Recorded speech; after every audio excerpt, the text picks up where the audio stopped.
গল্পের নাম বিয়ে, পর্ব ৭-৮। মাঠের এক কোণায় দুটো পরিচিত মুখের দর্শন পেতেই তার হাত থেমে গেছে। অনল এবং মাহিকে দেখা যাচ্ছে। মাহি মাথা নিচু করে আছে, লাজুক দৃষ্টি তার। ধারায় একটু এগিয়ে গেল, লুকিয়ে এক কোণায় দাঁড়ালো সে। তখনই মাহির মৃদু স্বর কানে এলো। অনল ভাই, আমি আপনাকে বহুদিন যাবৎ পছন্দ করি। প্রতিবার আপনাকে সাদা কাগজে মরি অনুভূতিগুলো জানিয়েছি, আর প্রতিবারই প্রত্যাখ্যান করেছেন আপনি নিষ্ঠুরভাবে। অনেক সাহস করে তাই সরাসরি কথাগুলো বলতে চাই। আবেগ বলুন, ছেলেমানুষি বলুন, আপনাকে আমার খুব ভালো লাগে। আপনাকে দেখলেই বুকের ভেতরটা কেমন জানি করে। আমি ভাষায় প্রকাশ করতে পারবো না। এই অনুভূতির জোয়ার সামলে রাখা কষ্টকর হচ্ছে, তাই সরাসরিই বললাম। আপনি কি আমায় একটা সুযোগ দিবে আপনার জীবনে আসার? মাহির কথাগুলো শান্তভাবে শুনল অনল। তার মুখশ্রী বরাবরের মতোই কঠিন, নির্বিকার। মাহির ফর্সা মুখখানা লাল হয়ে গেছে, গোল গালে রক্ত জমেছে, চোখ নামিয়ে রেখেছে সে। কণ্ঠ জড়ানো লাগছে। অপরদিকে ধারার মনের ভিতর এক অজানা ঘূর্ণিঝড় শুরু হলো। এক অস্বস্তি অনুভূতি তাকে ঘিরে ধরল। এই অনুভূতির উৎস তার জানা নেই, তবে মাহির উপর ক্ষীণ ক্ষোভ হলো। মেয়েটা এতকাল তাকে প্রেম কবুতর বানাতো, তাকে পিয়ন বানিয়ে চিঠি পাঠাতো। অথচ অনল ভাইকে প্রণয় নিবেদনের ব্যাপারটা চেপে গেল। কতবার তাকে শুধালো, অথচ মেয়েটা কিছুই বলল না। ধারার ভালো লাগছে না। খুব অসহনীয় অনুভূতি হচ্ছে তার। কেন তার জানা নেই। উপহার দেওয়ার ইচ্ছেটা মরে গেল। চুলায় যাক উপহার। আর অনলের উত্তর জানার আগ্রহ হচ্ছে, কিন্তু পর মুহূর্তেই অন্তরাত্মা বাদ সাধল। সে কেন উত্তেজিত হচ্ছে? মাহি তো প্রিন্স উইলিয়ামসকে পছন্দ করে। তাকে মনের কথা বলার দোষ কি? লুকিয়ে চোরের ন্যায় তাদের কথা শোনা কি খুব দরকার? তবু যে মনটা আকুপাকু করছে, সব যুক্তিকে হার মানাচ্ছে অবুঝ মন। এমন অনুভূতিটা প্রথম হচ্ছে। অনল এখনো নির্বার। সে ঘড়ির দিকে একবার দেখে দুহাতে পকেটে পুরল। তারা আরো ভালো করে শুনতে আরেকটু এগিয়ে আসতেই শুকনো খড় শব্দ করে উঠল। মাহি চমকে বলল, এখানে কেউ আছে হয়তো। বিড়াল হতে পারে, হয়তো মালিকের কাছ থেকে পালিয়ে খাবার চুরি করতে এসেছে, নির্লিপ্ত স্বরে বলল অনল। বিড়াল? শেষমেশে বিড়াল বলল সে ধারাকে? কথাটা কানে আসতেই মন বিষিয়ে উঠল। অজানা কারণে সকল আগ্রহ হারিয়ে গেল। অজানা কারণেই খুব রাগ হলো অনলের উপর। সেখানে থাকার ইচ্ছে হলো না তার। হনহন করে চলে গেল সেখান থেকে। এর মাঝে ভুলেও গেল প্লাবনকে উপহার দেবার কথা ছিল। এদিকে অনল এখনো শব্দ হবার জায়গায় তাকিয়ে আছে। তার ঠোঁটের কোণায় বিচিত্র হাসি উকি দিল। মাহি অধৈর্য কণ্ঠে বলল, উত্তর দিবেন না অনল ভাই? ধারা বাড়ি ফিরল একরাশ চিন্তা নিয়ে। কোনোমতে একটা রিকশা ঠিক করে তাড়াতাড়ি বাড়ি চলে এসেছে সে। তার মস্তিষ্কে উত্তরগুলো জড়ানো লাগছে, যেন তাদের মধ্যে সংঘর্ষ চলছে। ঘরে প্রবেশ করতেই সুভাষিনী বেগম বললেন, তুই একা কেন? অনল কোথায়? তোমার ছেলে খুব গুরুত্বপূর্ণ কাজ আছে। আনমনেই কথাটা বলল ধারা। ব্যাগটা সোফায় রেখেই ধপ করে বসলো সে। যমজ বিচ্ছু টিভি দেখছিল সেখানে। ধারার থমথমে মুখখানা দেখে এশা একটু এগিয়ে এসে বলল, ধারা আপু, তোমার কি পেট খারাপ নাকি কোষ্ঠকাঠিন্য হয়েছে? কথাটা শুনতেই কড়া চোখে তাকালো ধারা। তখন এশা বলল, না, তোমার মুখটা বাবার মতো লাগছে। সকালে বাবার বাথরুম ক্লিয়ার না হলে এমনই মুখ বাঁকিয়ে রাখে। বলো তো আশা, এই ইসবগুলের ভুসি গুলিয়ে দিচ্ছি। কানের নিচে মারলে মাথায় জমা সব ভুসি বেরিয়ে যাবে, বেয়াদব কোথাকার, বলেই হন হন করে ঘরে চলে গেল ধারা। এশা কিছু সময় বেকুবের মতো চেয়ে রইল, তারপর হতাশ স্বরে বলল, বুঝলি আশা, মানুষের ভালো করতে নেই। এ দুনিয়ায় শুভাকাঙ্ক্ষীদের কদর নেই। ঠিক। আশা সহমত প্রকাশ করল। তারপর তারা পুনরায় টিভি দেখতেই মনোনিবেশ করলো। ধারা রুমে পায়চারি করছে, আর চিন্তা এখনো মাঠের কোণায় অনলেই আটকে আছে। অনল ভাই কি তার বিয়ের কথাটা বলে দিয়েছে? তার ভরসা নেই। বলে দিতেই পারে। তখন মাহি তার উপর চটে যাবে। এত বড় সত্য লুকিয়েছে ধারা, এই ব্যাপারটা ভেবে তার দুশ্চিন্তা বাড়ছে। আবার মনে হচ্ছে এমনটা তো তাও হতে পারে। এমন হতেও পারে অনল ভাই মাহির প্রেম নিবেদনে গলে গেছে। মাহি যথেষ্ট সুন্দরী। গোল গাল মুখ, ছোটখাটো ফর্সা মেয়ে, চোখগুলো কাজল কালো, গোলাপি ঠোঁট, মাজা অবধি সাপের ন্যায় বেয়ে আসা কেশ, কি মিষ্টি গায়। তার সুরেলা কণ্ঠের প্রেমিক অনেক। এমন মেয়ে প্রেম নিবেদন করলে যেকোনো পুরুষ গলে যাবে। অনল ভাই তো পুরুষই। কথাটা ভাবতেই এক অদ্ভুত অনুভূতি হলো ধারার। আগের চিন্তাগুলো মুহূর্তেই বাষ্পায়িত হয়ে গেল। নতুন চিন্তা ভর করল মস্তিষ্কে। যদি অনল মাহির প্রেম নিবেদনে গলে যায় তবে কি হবে? অদ্ভুত বিষণ্ণতা ঘিরে ধরল ধারাকে। এই বিষণ্ণতার কারণ সে জানে না, সত্যি জানে না। অনল ফিরল সন্ধ্যার পরে। অবশেষে তার ব্যস্ত দিনের অবসান হলো। ক্লান্ত পরিশ্রান্ত শরীর নিয়ে সে ফিরল ঘরে। জ্যামের কারণে আজ অনেক দেরি হয়ে গেছে। জ্যামে বসেছিল প্রায় আধা ঘন্টা। বাড়ি ফেরার তাড়া তো সবাই। সারাদিনের সকল ব্যস্ততার ইতি টেনে ঘরে ফেরা। তাই এই সময়ে ইট পাথরের ঢাকায় জানের লাইন হয়। এটাই তো তার চিরচেনা অস্তিত্ব। ঘরে ঢুকতেই দেখা গেল পুরো পরিবার বসার ঘরে মুড়ি পার্টি হচ্ছে। টিভিতে উত্তম কুমারের ছায়াছবি মৌচাক চলছে। এই সিনেমাটি জামাল সাহেবের অতি জনপ্রিয়। যখনই টিভিতে হয় তিনি সুভাষিনীকে মুড়ি মাখতে বলেন। মুড়ি খেতে খেতে সিনেমা দেখেন তিনি। আজ তার সাথে রাজ্জাক, ইলিয়াস, রুবি এবং আশাও যুক্ত হয়েছে। ইলিয়াস অনলকে দেখেই বলল, বাপ খাবি নাকি? বাহ, তোমরাই খাও। তা খাবা কেন? তুমি হলে মাস্টার মশাই। তোমাকে দিতে হবে মন্ডা মিঠাই। মুড়ি মাখা তোমার মুখে রুচবে না। তোমাদেরই ছেলে, কি করব? জমিদার রক্ত স্মিত হেসে চাত্রকে উত্তর দিল। তারপর সুভাষিনীকে বলল, মা, পারলে এক কাপ চা দিও। মাথা ধরেছে। বলেই নিজ রুমে চলে গেল সে। রুমে ঢুকতেই ধারা ছুটে এলো। সে এত সময় বারান্দায় দাঁড়িয়ে ছিল, অপেক্ষা করছিল অনলের ফেরার। বিকেল তার কাটল বিষণ্ণ। ফলে অনলকে দেখতেই উৎফুল্ল স্বরে বলল, তুমি এসে পড়েছো? এত দেরি হলো যে? ধারার ব্যস্ততায় খানিকটা ভরকালো অনল। অবাক স্বরে বলল, আমার বাড়ি ফেরা নিয়ে তো এই জীবনে তোকে এতটা উৎসাহিত দেখিনি। মতলব কি? তুমি সবসময় মতলব খোঁজো কেন? একই ঘরে থাকি, চিন্তা হতে পারে না? বাবা রে, আমার জন্য ধারার চিন্তা! বেশ, বউদের মতো কথা শিখেছ তো। বলে হাসতে হাসতে ওয়াশরুমে চলে গেল সে। অন্যদিকে ধারার মনটা ছটফট করছে। বারবার মাহির কথাটা জিজ্ঞেস করতে মন চাইছে, কিন্তু বিব্রত বোধও হচ্ছে। অনল ভাই, যদি তোকে কেন বলবো? তুই তো এই বিয়ে মানিস না, তাহলে অধিকার কিসের? তখন লজ্জায় আর মুখ দেখাতে পারবে না। মন এবং মস্তিষ্কের এই অসহনীয় দ্বন্দ্বে আর প্রশ্নটি করা হলো না ধারার। ফলে বিকেলের মতো রাত্রিও কাটলো অস্থিরতায়। সকালের সোনালি সূর্য উদিত হবার আগেই ভাঙল ধারার ঘুম। অবশ্য ঘুম হলে তো ভাঙার প্রশ্ন আসে। তার ঘুমই হয়নি, শুধু এপাশ ওপাশ করেছে। রক্তিম হয়ে আছে চোখজোড়া। কিছু সময় সিলিং এর ফ্যানের দিকে তাকিয়ে থেকে উঠে পড়ল সে। নামাজ পড়ে দাঁড়ালো বারান্দায়। মৃদু রোদ কোমল ছোঁয়া দিচ্ছে বারান্দার কোনায় রাখা শিউলি ফুলের টবটিতে। গণিতের মানুষের গাছের প্রতি শখটা অবাককর হলেও অনলের গাছ লাগাবার শখ আছে। বারান্দায় ছোট ছোট ফুলের টব ঝুলিয়ে রাখা। সকালে এই মিষ্টি গন্ধ নাকে আসলেই মনটা উৎফুল্ল হয়ে ওঠে। তবে আজ তেমনটা হলো না, বরং ধারার মাথায় মাহি সংক্রান্ত প্রশ্ন ঘুরতে লাগলো। ভার্সিটিতে আজও অনলের সাথে দেখা হলো ধারার। গেট থেকে বহু দূরে থেমে গেল। তারপর একা একা এলো ভার্সিটিতে। গেট পার হতেই কৃষ্ণচূড়া গাছটির নিচে দেখা পেল মাহির। তাকে অবসন্ন দেখালো। উদাস চোখ তাকিয়ে আছে কৃষ্ণচূড়া গাছের ফুটন্ত রক্তিম ফুলের দিকে। ধারা ছুটে গেল তার কাছে। কাছে দেখেই মন খারাপ হয়ে গেল ধারার। চোখ জোড়া ফুলে আছে, ভেজা চোখ, ঠোঁট জোড়া শুকনো। বিষণ্ণতা যেন তাকে ঘিরে রেখেছে। কিছু জিজ্ঞেস করার পূর্বেই বলল, আমি আর বেলতলার বাসিন্দা নই ধারা, হাল ছেড়ে দিয়েছি। কথাটা শুনতে বেশ অবাক হলো ধারা। তখন মাহি খুলে বলল গতকালের কাহিনী।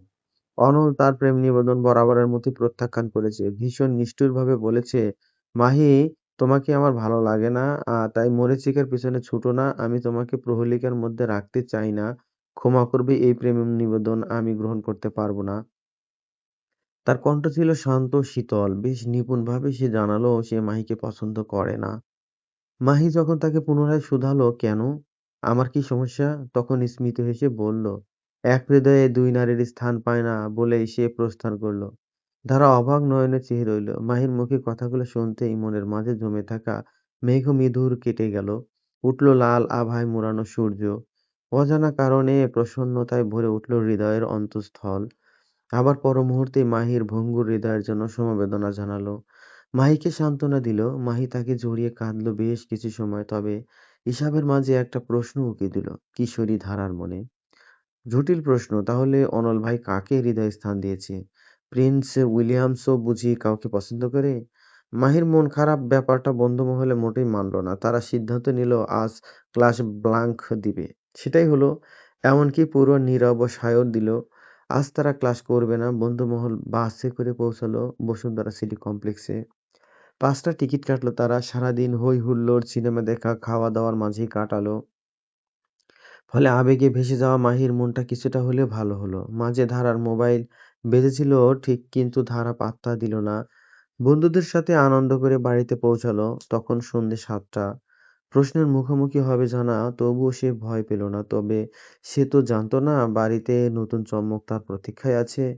যখন প্রবেশ করলো তখনই দেখলো বসার ঘরে প্লাবন ভাই বসে আছে। বড় মার সাথে হেসে হেসে কথা বলছে। প্লাবন ভাইকে দেখতেই গতকালের উপহারের কথা মনে পড়ল। সেটা এখনো ব্যাগেই আছে। মাহি আর অনলের কথা ভাবতে ভাবতে উপহারের কথাই সে ভুলে গেছে। ধারাকে দেখতেই প্লাবন জিজ্ঞেস করলো, কেমন আছো জলধারা? এই তো ভালো, আপনি? জম্পেশ, আসো বসো। ধারাও ব্যাগখানা না রেখেই বসলো। অবশ্য তার দিকে একজন কঠোর দৃষ্টিতে তাকিয়ে রইল। তবে এখন তার দৃষ্টিকে সম্পূর্ণ উপেক্ষা করলো ধারা। প্রসন্ন চিত্তে জিজ্ঞেস করলো, আপনি কতদিন পর এলেন? এখন তো আপনাকে দেখাই যায় না। আসলে সময়ই পাওয়া হয় না। আজ একটা বিশেষ কারণে এসেছি। ভালো হয়েছে তুমি এখানে আসো বলেই একটা সোনালী কার্ড বের করলো ব্যাগ থেকে। সুভাষিনীকে এগিয়ে দিয়ে বলল, আগামী শুক্রবার আপনাদের দাওয়াত আন্টি, সবাই আসবেন। ছোট্ট চাচ্চু, এসা, সবাই আসা। আর বিশেষ করে তুমি জলধারা। সরি ভাবি, আসবে কিন্তু আমার বিয়েতে না আসলে খুব রাগ করব। ধারা ফ্যালফ্যাল চোখে তাকিয়ে রইল প্লাবনের দিকে। প্লাবনের মৃদু কণ্ঠের ভাবই ডাকটা মস্তিষ্কের স্নায়ুকোষে অনুধাবন করতে সময় নিল। এত মিষ্টি ডাকটাও এত নিষ্ঠুর হয় আগে জানা ছিল না ধারার। সে অপলক দৃষ্টিতে তাকিয়ে রইল প্লাবনের দেওয়া বিয়ের কার্ডটির দিকে। সোনালী বর্ণের কার্ড, বেশ কারুকার্য শোভিত। বর্ডারে লাল রেশম কাপড়ের কারুকাজ। ভেতরটা খুলতেই দেখল রক্তিম বর্ণে লেখা, কনের স্থানটা সুন্দর ফন্টে লেখা, ইশরাত জাহান স্মৃতি সুভাষিনী। স্মিত হেসে বলল, আলহামদুলিল্লাহ, তা কবে ঠিক হলো? এই তো গত পরশু। একটু তাড়াহুড়ো হচ্ছে না? আসলে স্মৃতির বাড়িতে একটু ঝামেলা চলছে। আঙ্কেল আন্টির সামনে হজের জন্য যাবেন। স্মৃতিরও জব ট্রান্সফার হয়েছে, তাই এত তাড়াহুড়া। তা বৌমা কি পরিবার পছন্দ না তোমার? সুভাষিনীর প্রশ্নে লাজুক হাসি হাসল প্লাবন। তার ফর্সা মুখখানা রক্তিম হয়ে উঠল। পুরুষ মানুষও বুঝি লজ্জা পায়। অনল তখন হেসে ঠেস মেরে বলল, ও কি বলবে মা, আমি বলছি। ভালো ছেলে মুখোশধারী প্লাবন কলেজ থেকে প্রেম করে। 10 বছরের অধিক সময় হয়ে গেছে। স্মৃতির বাসা রাজি করাতে কত পাঁপড় বেলেছে হিসেব নেই। আর কিছুদিন হলে পাঁপড়ের ফ্যাক্টরি দিত। অনলের কথায় লজ্জায় যেন আরো বাড়ল প্লাবনের। সুভাষিনী হেসে বলল, এই ওকে খেপাস না, তাও ভালো ওর বাবা মার টেনশন নেই। মেয়ে পাওয়া এই জামানায় কি কঠিন জিনিস। তোরও তো ভাগ্য ভালো, ধারাটাকে ধরে বেঁধে আটকে রেখেছি, নয়তো সারা জীবন তোর চিরকুমার থাকতে হতো। প্লাবন, তুমি গা মাখিও না, আমরা সবাই যাব। আর অনল, ধারা হলুদের আগে চলে যাবে। ভালো বন্ধুর বিয়ে বলে কথা। ধন্যবাদ আন্টি। বসার ঘরে আনন্দটা যেন কাটার মতো লাগছে ধারার। কখন চোখ ঝাপসা হয়ে আসছে টেরও পায়নি। দম বন্ধ লাগছে তার। প্লাবনের যে হাসি মন্ত্রমুগ্ধের মতো দেখতো, সেই হাসিটা এখন বিষাক্ত সুইয়ের ন্যায় লাগছে। ধারা কণ্ঠ বলে উঠল, বড়মা, আমার মাথাটা ব্যথা করছে, আমি ভেতরে ফ্রেশ হতে গেলাম। সুভাষিনীর জবাবের অপেক্ষায় সে করল না। সটান উঠে ভেতরে চলে গেল। অনলের চোখ এড়ালো না ধারার এই আচরণ। প্লাবনের বিয়ের খবরটা শুনতেই উজ্জ্বল মুখখানায় আষাঢ়ের কালো বাদল জমেছে। ব্যাপারটিতে একটু হলেও খটকা লাগলো তার। রুমে এসেই ব্যাগটা ছুঁড়ে মারল ধারা। বিষাক্ত নীল বিষাদে বিষাক্ত হয়ে উঠেছে অন্তঃস্থল। নরম গালগুলো ভিজে যাচ্ছে সেই বিষাক্ত সিন্দুর ঢেউয়ে।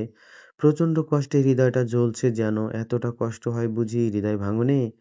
মাহের অবসন্ন হৃদয়টা যেন অনুধাবন করতে পারছে ধারা। সবকিছু ভেঙে গুঁড়িয়ে ফেলতে মন চাচ্ছে। সে সাথে প্রচণ্ড ক্রোধ জমল প্লাবনের প্রতি। এতকাল যদি তার প্রেমিকাই থাকে তবে কেন ধারার প্রতি এত মায়া দেখাতো? কেন তার চুল এলোমেলো করে তাকে ইক্লেয়ার্স দিত? সে কি বুঝতো না বাচ্চা মেয়ের মনে আবেগের সঞ্চার হচ্ছে?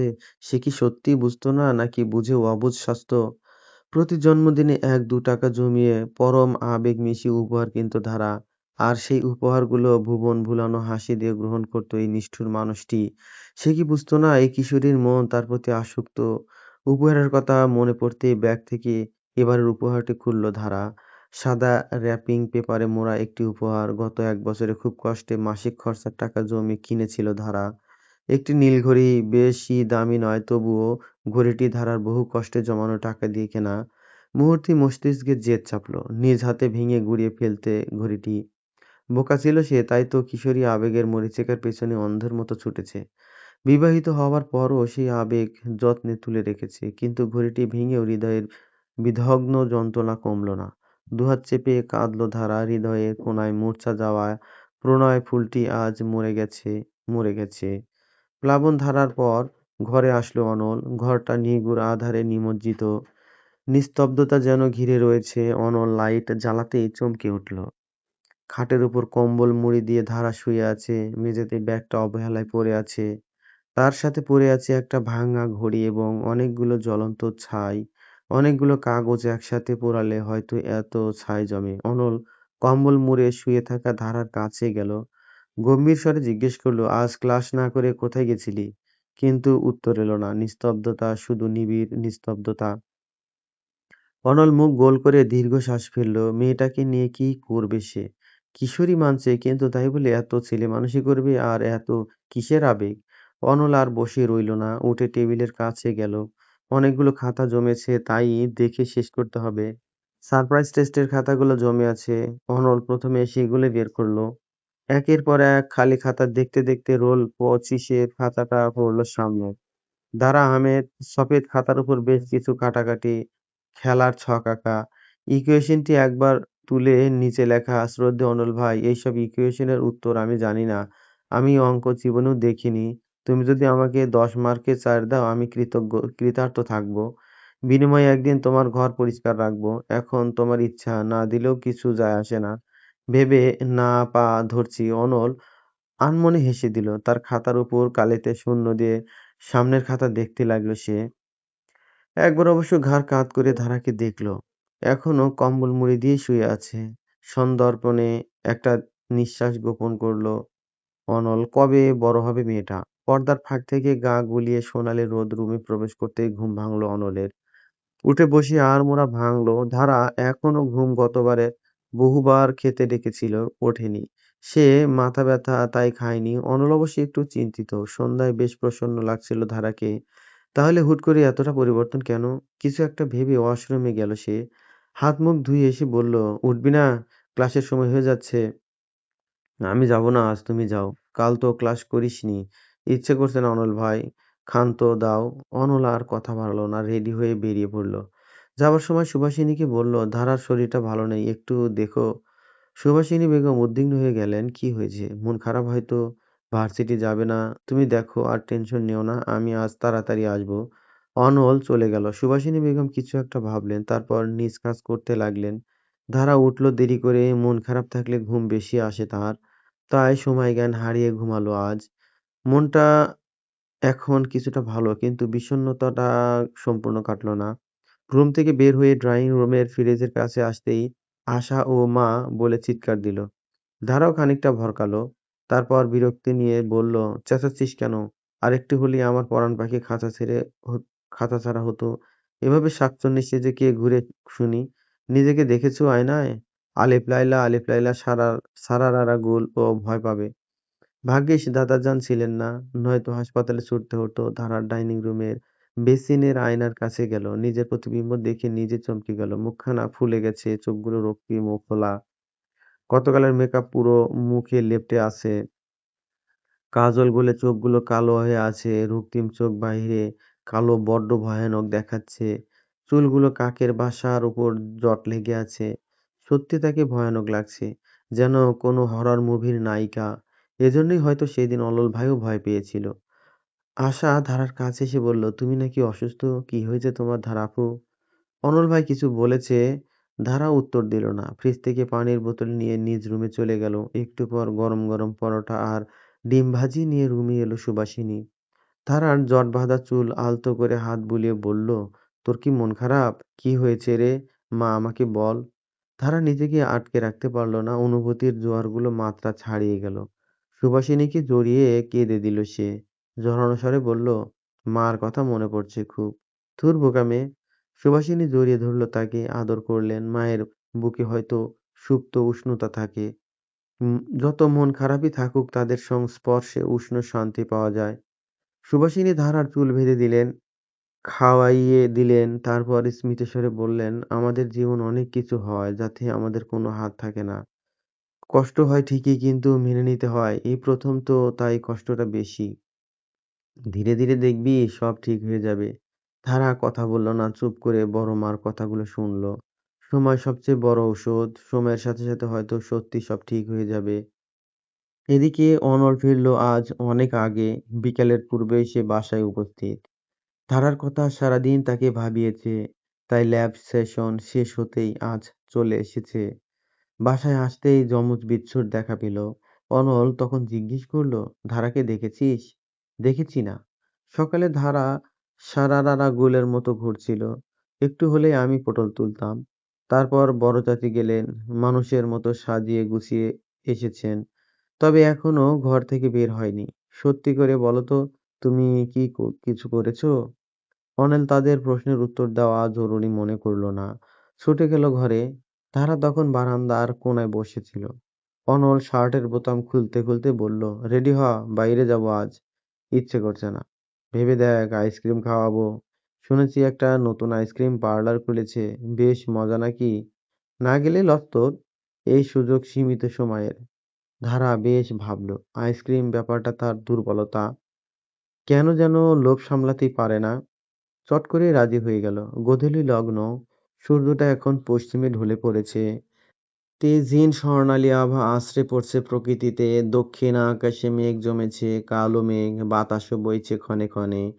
হালকা গরম আছে বটে, কিন্তু শীতল বাতাসের গরমটা গায়ে লাগছে না। আইসক্রিম পার্লারের কথা বলে দিয়াবাড়ির ওই দিকে ধারাকে নিয়ে এসেছে অনল। যদিও এই সময়টা দিয়াবাড়ির সৌন্দর্য দেখা যায় না, তবুও ফাঁকা রাস্তায় নিবিড় পরিবেশে হাঁটতে মন্দ লাগে না। তারার অবাধ্য খোলা চুল উড়ছে মৃদু মন্দা বাতাসে, সোনালি রোদে মুখটা জ্বলজ্বল করছে। তারার হাতটা অনলের হাতের ফাঁকে। বলা তো যায় না, গাড়ির নিচে পড়ে গেলে। একটা পাঁচটা না, একটা মাত্র কিশোরী বউ। স্মিত স্বরে বলল, বসবি? একটা ফাঁকা জায়গায় বসলো তারা।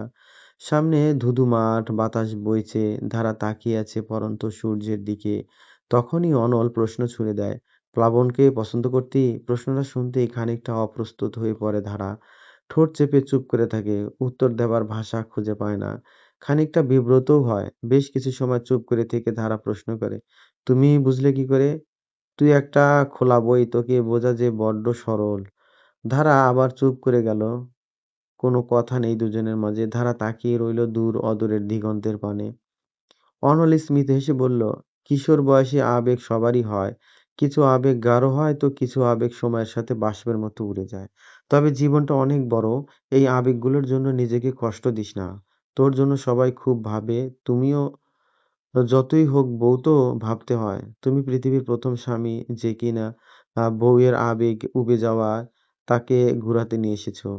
আচ্ছা, তোমার খারাপ লাগছে না আমি অন্য কাউকে পছন্দ করতাম শুনে? অনল আবারও হাসল, বিচিত্র হাসি। গোধূলি লগ্নে এই হাসি মুখটা যেন সবচেয়ে মনোমুগ্ধকর লাগছে। তারা খেয়াল করলো অনল স্বাভাবিকভাবে হাসলে খুবই সুন্দর লাগে তাকে। গোমরা মানুষের হাসি বুঝি এ কারণেই সুন্দর। বাঁ হাত দিয়ে ধারার অবাধ্য চুলগুলো গুজে দিল সে কানের কাছে। তারপর পরম স্নেহ জড়ানো কণ্ঠে বলল, কারণ আমি জানি আমার বউটি ছেলে মানুষ। অনলের এমন আচরণ বড্ড অবাক করলো ধারাকে। তার কণ্ঠের বলা কথাটা বুকে যেন যেয়ে লাগলো। লজ্জা এসে ভর করল সমস্ত শরীরে। সে দৃষ্টি সরিয়ে নিল। বেসামাল অনুভূতি হচ্ছে তার। অনল হাত সরিয়ে নিল। আবারও চুপচাপ।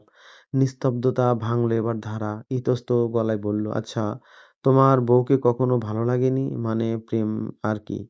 অনল উত্তর দিল না, বরং সম্পূর্ণ এড়িয়ে বলল, এখানের ফুচকাটা ভালো, খাবি? সাথে একটা আইসক্রিমও এনো। অনল উঠে গেল। ধারা তার যাবার পানে চেয়ে রইল। পোলো টি-শার্ট, নীল জিন্সের সুঠামদেহী মানুষটাকে পেছন থেকে দেখতে খুব সুন্দর লাগছে। অনেকটা হুমায়ুন স্যারের বাদল চরিত্রটির মতো। তারা আজ বুঝল প্রিন্স উইলিয়ামসের ফ্যান কেন বেশি। ফুচকার অর্ডার দিতে একটু দূরেই এলো অনল। সে ধারার প্রশ্নের উত্তরটি হয়তো দিতে পারত, ইচ্ছে হলো না তার। সঠিক সময় আসলে হয়তো দেওয়া যাবে। অর্ডার দিয়ে আইসক্রিম নিয়ে গন্তব্যে যেয়ে দেখলো স্থানটি ফাঁকা। ধারা নেই।